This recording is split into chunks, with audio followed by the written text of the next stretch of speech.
Hello dear seated student, तो आप सभी कैसे हैं। तो आज हम आपको यहाँ पर 30 क्वेश्चन कराएंगे जो आपके सीडीपी से संबंधित है।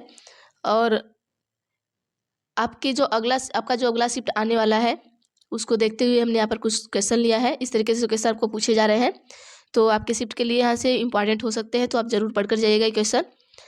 आइए देखते हैं क्वेश्चन नंबर 1 क्या पूछा है कि वह कौन सा स्थान है जहाँ बच्चे की संज्ञानात्मक विकास को सबसे बेहतर तरीके से परिभाषित किया जा सकता है। तो ऑप्शन ए है खेल का मैदान, बी है विद्यालय एवं कक्षा पर्यावरण, सी है सभागार, डी है घर। तो आप सभी फटाफट से आंसर बताइएगा कि यहाँ पर आंसर क्या होगा। आप अपने क्वेश्चन को आंक सकते हैं कि आप कितना क्वेश्चन कर सकते हैं। तो फटाफट से हम 30 क्वेश्चन लेके चलेंगे और कॉपी पेन लेकर बैठिएगा। आप देखिएगा कि आप कितने आंसर सही दे पा रहे हैं और कितने गलत दे पा रहे हैं, ताकि आपको पता चले कि आप एग्जाम में कितना सही कर आएंगे। तो चलिए हम इसका आंसर देख लेते हैं क्या होगा। हमारा आंसर होगा हमारा विद्यालय एवं कक्षा वातावरण। आइए नेक्स्ट देखते हैं क्या है हमारा। देखिए थोड़ा हमारा गला खराब है, तो आप सभी एडजस्ट करिएगा, अभी तक सही नहीं हुआ है, कुछ देर में सही हो जाएगा। चलिए देखते हैं क्वेश्चन नंबर 2 क्या है कि मानव विकास किन दोनों के योगदान का परिणाम है। ऑप्शन ए है, सॉरी आपको आंसर भी दिख गया, चलिए देखिएगा। ऑप्शन ए है कि अभिभावक एवं अध्यापक का, बी है सामाजिक एवं सांस्कृतिक कारकों का, सी है वंशक्रम एवं वातावरण का, डी है इनमें से कोई नहीं। जिन लोगों ने आंसर नहीं देखा है वो आंसर देंगे, और जिन लोगों ने देख लिया है तो ये एक एक क्वेश्चन अपना कट कर देंगे। वे 29 क्वेश्चन में अपने को देख लेंगे कि उन्होंने कितना नंबर पाया है। आइए देखते हैं आंसर क्या होगा हमारा। तो आंसर हमारा होगा वंशक्रम एवं वातावरण का। आइए इसको हम समझ लेते हैं क्या। देखिए क्या है, मानव विकास किन दोनों योगदानों का परिणाम है। जो मानव का विकास है, ठीक है, जो मानव का विकास है, इसमें वंशक्रम और वातावरण इन दोनों का इसमें क्या है योगदान, बहुत ही इंपॉर्टेंट है। तो कभी भी मानव का विकास पूछे तो आप वहाँ पे हमेशा वंशक्रम और वातावरण लगाइएगा, ये दोनों साथ में आएंगे। कभी क्या होता है कि वंशक्रम अलग देगा, वातावरण अलग देगा, और फिर बाद में इन दोनों को एक साथ में देगा, तो ये जो दो साथ में देंगे आंसर आपका वही होगा। ऐसा नहीं कि अलग अलग दे दिया तो आप वंशक्रम पहले दिख गया तो वंशक्रम पर मार दिए, और ऐसा नहीं कि वातावरण दिख गया तो वातावरण पे मार दीजिए, ऐसा मत करिएगा। आप दोनों को साथ में देखिएगा और साथ में इस पर टिक करिएगा, ठीक है। आइए नेक्स्ट क्वेश्चन देखते हैं क्या है। निम्न में से कौन सा बुद्धिमान बच्चे के लक्षण नहीं है।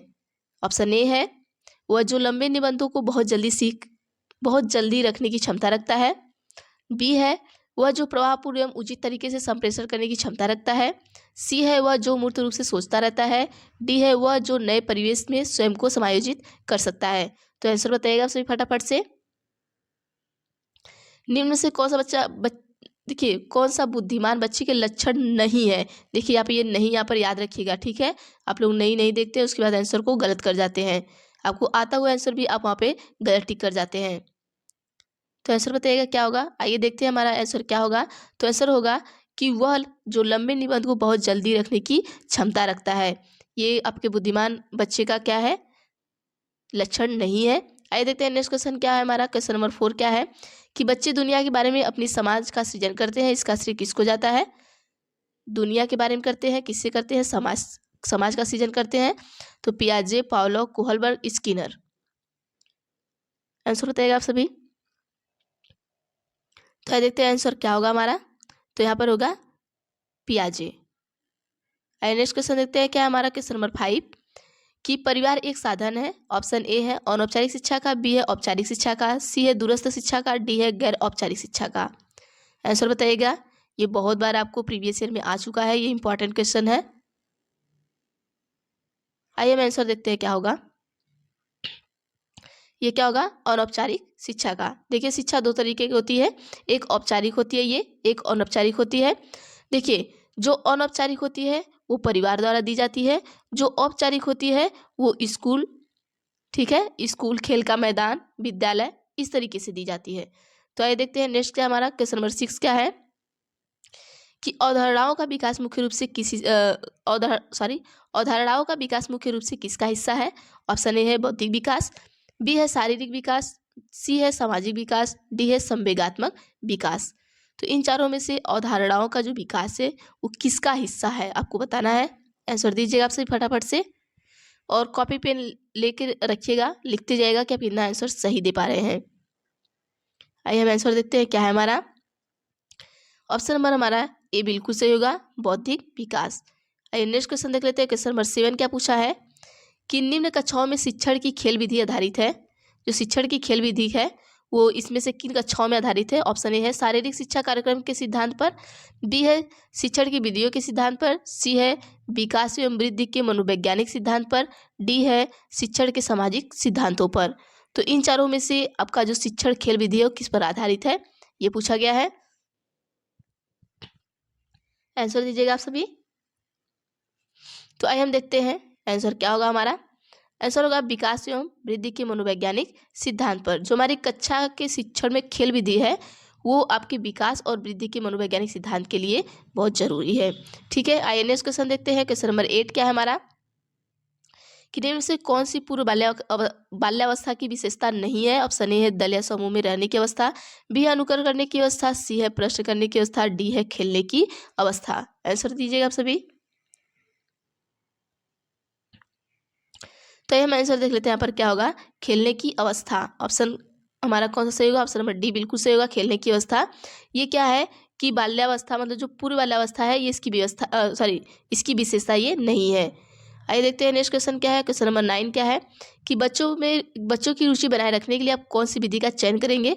ऑप्शन ए है बच्चों को पढ़कर आने को कहेंगे और प्रश्न पूछेंगे, बी है स्वयं गतिविधि करेंगे और तथा बच्चों को बताएंगे, सी है आप गतिविधि में बच्चों को शामिल करेंगे, डी है बच्चों को स्वयं गतिविधि करने के लिए देंगे।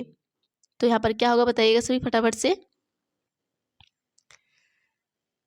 तो हम आंसर देख लेते हैं क्या होगा हमारा, बच्चों को स्वयं गतिविधि करने के लिए देंगे। देखिए जब बच्चे को स्वयं गतिविधि करने के लिए देंगे तो बच्चा क्या करेगा, उस चीज में हर चीज में क्या करेगा, रुचि लेगा और बच्चा खुद से कार्य करेगा। चलिए देखते हैं क्वेश्चन नंबर 10 क्या है कि मूल्यांकन किया जाना चाहिए। ऑप्शन ए है कि मूल्यांकन से बच्चे पढ़ेंगे, बी है इससे बच्चों की उपलब्धि का पता लगता है, सी है बच्चों को सीखने के स्तर का ज्ञान होता है, डी है शिक्षकों की उपलब्धि का पता लगता है। देखिए अगर मूल्यांकन किया जाता है किस लिए किया जाता है, आपको ये आंसर देना है, बताइएगा फटाफट से। तो ये देख लेते हैं आंसर क्या होगा हमारा कि बच्चों के सीखने के स्तर का ज्ञान होता है। ठीक है, मूल्यांकन करने से क्या होता है, बच्चों के जो सीखने का ज्ञान का स्तर है वो बढ़ जाता है। ठीक है, सीखने के स्तर का ज्ञान होता है। आइए नेक्स्ट क्वेश्चन देखते हैं क्या। क्वेश्चन नंबर 11 क्या पूछा है कि परामर्श का उद्देश्य है। ऑप्शन ए है बच्चों को समझना, बी है बच्चों की कमियों का कारण पता करना, सी है बच्चे को समायोजन में सहायता प्रदान करना, डी है उपरोक्त सभी। तो आंसर बताइएगा आप सभी। आइए आंसर देख लेते हैं हमारा क्या होगा। ऑप्शन नंबर डी बिल्कुल सही होगा। जो ये परामर्श का उद्देश्य है ये बच्चों को समझना भी है, बच्चे की कमी का कारण का पता भी करना है, बच्चे की समायोजन में सहायता प्रदान करना, ये भी सही है। तो हमारा आंसर क्या होगा, उपरोक्त सभी। ऑप्शन नंबर डी हमारा बिल्कुल सही होगा। आइए नेक्स्ट क्वेश्चन देखते हैं। क्वेश्चन नंबर 12 क्या है कि शिक्षा मनोविज्ञान की दृष्टि से निम्न में से कौन सा कथन सत्य है। ऑप्शन ए है अपने ज्ञान का सृजन स्वयं करते हैं। जो बच्चे होते हैं बच्चे अपने ज्ञान का सृजन क्या करते हैं, स्वयं करते हैं। बी है विद्यालय में आने से पहले बच्चों को कोई पूर्व ज्ञान नहीं होता है। सी है अधिगम प्रक्रिया में बच्चों को कष्ट होता है। डी है बच्चे यथावत वही सीखते हैं जो उन्हें पढ़ाया जाता है। क्वेश्चन क्या पूछा देखिएगा कि शिक्षा मनोविज्ञान की दृष्टि से निम्न में से कौन सा कथन सत्य है। इन चारों में से एक कथन सत्य है और 3 गलत है। तो बताइएगा आंसर क्या होगा। आइए देखते हैं क्या होगा आंसर कि ऑप्शन नंबर 1 हमारा बिल्कुल सही होगा, ए कि जो बच्चे होते हैं अपने ज्ञान का सृजन करते हुए स्वयं करते हैं। आइए नेक्स्ट देखते हैं क्वेश्चन नंबर 13 क्या है हमारा। 13 पूछा है कि बच्चों में नैतिकता की स्थापना के लिए सर्वोत्तम मार्ग है। ऑप्शन ए है उन्हें धार्मिक पुस्तक पढ़ाना, ऑप्शन बी है शिक्षक का आदर्श रूप से व्यवहार करना, सी है उनका मूल्य शिक्षा पर मूल्यांकन करना, डी है उन्हें प्रातःकालीन सभा में उपदेश देना। तो यह देखते हैं यहाँ पर आंसर क्या होगा हमारा, शिक्षक का आदर्श रूप से व्यवहार करना। ऑप्शन नंबर क्या हमारा बी बिल्कुल सही होगा। क्वेश्चन नंबर 14 देखते हैं क्या है कि शिक्षक एवं विद्यार्थी के मध्य संबंध होना चाहिए। ऑप्शन ए है स्नेह का, बी है विश्वास का, सी है सम्मान का, डी है ए सभी। आंसर दीजिएगा सभी।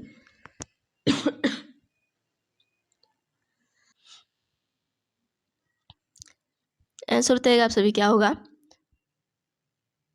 तो आइए देखते हैं इसका आंसर क्या होगा। तो इसका आंसर होगा ये सभी।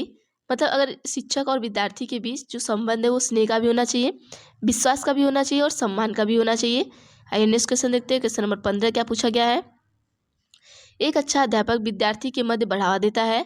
ऑप्शन ए है कि प्रतियोगिता की भावना को, बी है सहयोग की भावना को, सी है प्रतिद्वंदिता की भावना को, डी है तटस्थता की भावना को। तो आंसर दीजिएगा आप सभी। इन चारों में से ऐसा क्या है जो एक अध्यापक या जो आपके गुरुजन है आपके बीच बढ़ावा देते हैं। आइए आंसर देखते हैं क्या होगा हमारा। ऑप्शन नंबर बी बिल्कुल सही होगा। क्यों सही होगा? क्योंकि उन क्या करते हैं, सहयोग की भावना आपके अंदर उत्पन्न करते हैं। आइए देखते हैं 15 के बाद 16 क्वेश्चन कि मानसिक रूप से स्वस्थ अध्यापक की विशेषता क्या है। ए है संवेदनात्मक रूप से संतुलित है, बी है उससे अपने विषय का गहन ज्ञान है, सी है वह अत्यधिक संवेदनशील है, डी है वह सख्त अनुशासन पसंद करता है। तो क्या होगा इसमें से बताइए आप सभी। देखिए मानसिक रूप से अगर एक अध्यापक है वो स्वस्थ है तो उनकी विशेषता क्या होगी, इन चारों में से आप आंसर दीजिएगा। आइए देखते हैं आंसर क्या होगा हमारा। तो आंसर होगा कि वह संवेदनात्मक रूप से संतुलित है। ठीक है, एक टीचर को हमेशा संतुलित होना चाहिए। संवेदनात्मक मतलब अपने मन अंदर के मन से या उनके अंदर क्रोध नहीं आना चाहिए, द्वेष की भावना नहीं होनी चाहिए, इन सब चीज़ों से वो क्या हो, संतुलित हो। आइए देखते हैं नेक्स्ट क्वेश्चन क्या है। क्वेश्चन नंबर 17 है कि शिक्षा का अति महत्वपूर्ण उद्देश्य है। ऑप्शन ए है आजीविका कमाना, बी है बच्चे का सर्वांगीण विकास करना, सी है पढ़ना एवं लिखना सीखना, डी है बौद्धिक विकास। देखिए पूछा क्या है, क्वेश्चन देखिएगा आप सभी। शिक्षा का अति महत्वपूर्ण उद्देश्य है, इसमें चारों में से शिक्षा का, अगर आप शिक्षा ग्रहण करें तो आप इन चारों में से आपका एक बहुत महत्वपूर्ण उद्देश्य है, क्या होना चाहिए बताइएगा। आइए देखते हैं आंसर क्या होगा हमारा। आंसर होगा बच्चे का सर्वांगीण विकास। शिक्षा हम इसलिए करते हैं कि बच्चे का क्या हो, सर्वांगीण विकास हो, मतलब हर तरीके से बच्चे का विकास हो, इसलिए हम उन्हें शिक्षा प्रदान करते हैं। आइए देखते हैं 18 क्या है कि बच्चे की बुद्धि लब्धि 90 से 110 के मध्य है, तो वह है। ऑप्शन ए है समान बुद्धि, बी है प्रखर बुद्धि, सी है उत्कृष्ट बुद्धि, डी है प्रतिभाशाली बुद्धि। बच्चा कैसा होगा, देखिए बच्चा अगर 90 से 110 के बीच में है तो किस बुद्धि का होगा, ये आपको बताना है, आंसर दीजिएगा।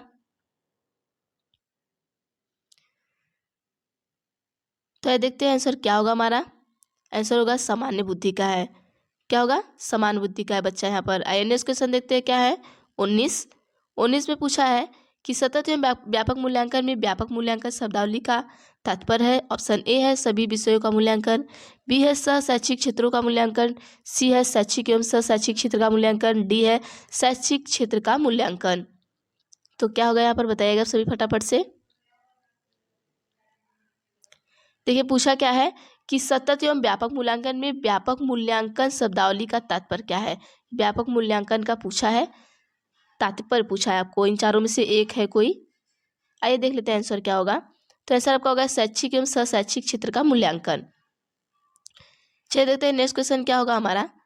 क्वेश्चन नंबर 20 पूछा है कि दीक्षा द्वारा पूछे गए एक प्रश्न का उत्तर शिक्षक तत्काल नहीं दे सकता, यह शिक्षक की प्रतिक्रिया क्या होनी चाहिए। ऑप्शन ए है, देखिए क्वेश्चन समझ लेते हैं। दीक्षा ने प्रश्न पूछा है, एक विद्यार्थी है दीक्षा, वो अपने टीचर से प्रश्न पूछती है लेकिन टीचर तुरंत उत्तर नहीं दे पाते हैं। आप टीचर हैं, आप तुरंत उत्तर नहीं दे पा रहे हैं, तो आपकी क्या प्रतिक्रिया होनी चाहिए, इन चारों में से बताना है।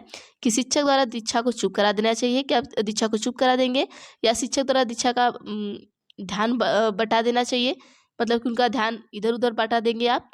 सी है कि शिक्षक को कहना चाहिए कि मैं नहीं जानता हूँ, या आप उन्हें डायरेक्ट बोल देंगे कि मैं नहीं जानता। डी है कि शिक्षक द्वारा इस प्रश्न का सही उत्तर बाद में समझकर देना चाहिए।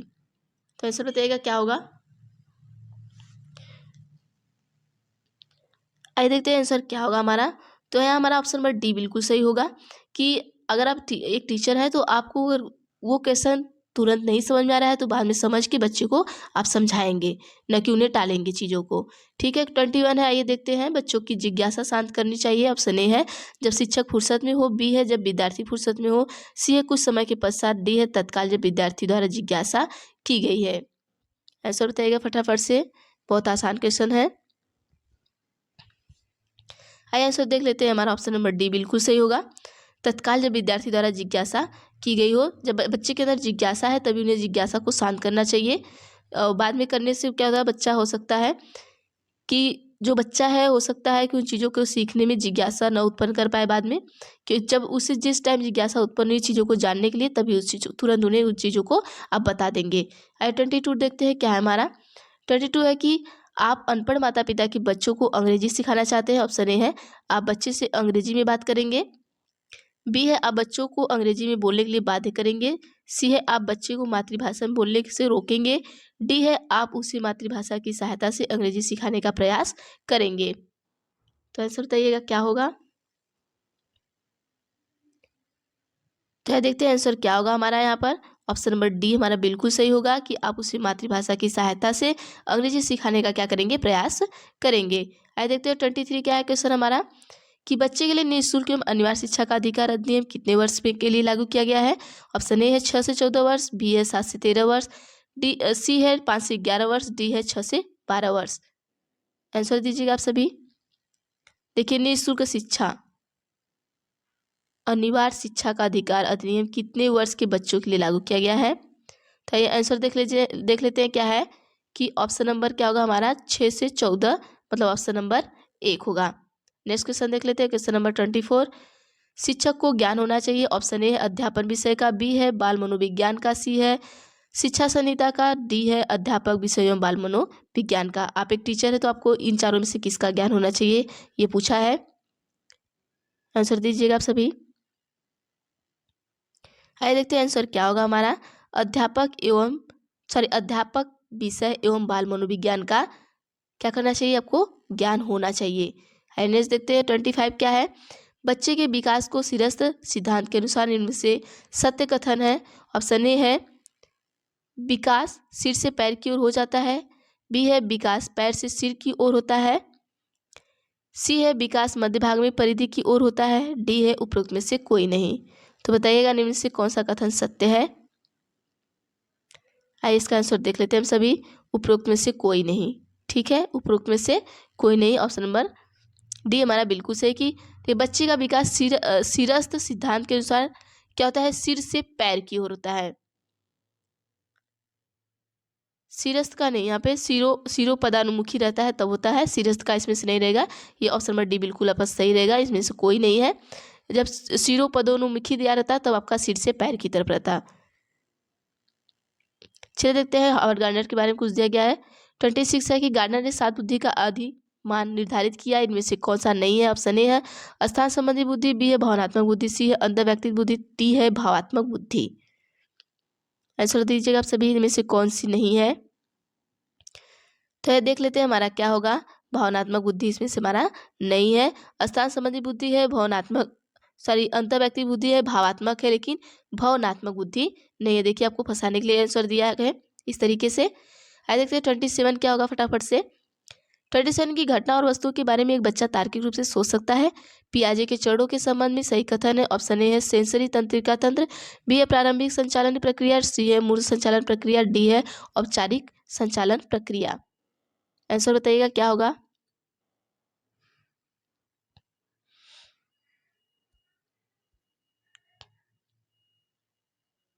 आइए आंसर देखते हैं क्या है हमारा यहाँ पर, मूर्त संचालन प्रक्रिया।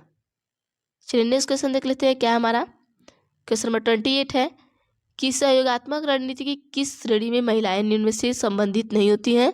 ए है स्वीकार्यता, बी है प्रतिरोध, सी है क्रांति, डी है अनुकूलन। आंसर दीजिए आप सभी क्या होगा। देखिए क्वेश्चन क्या पूछा है, सहयोगात्मक रणनीति की किस श्रेणी में महिलाएं निम्न से संबंधित नहीं होती हैं। तो देखते हैं ऑप्शन नंबर बी बिल्कुल सही होगा, प्रतिरोध में महिलाएं नहीं होती हैं।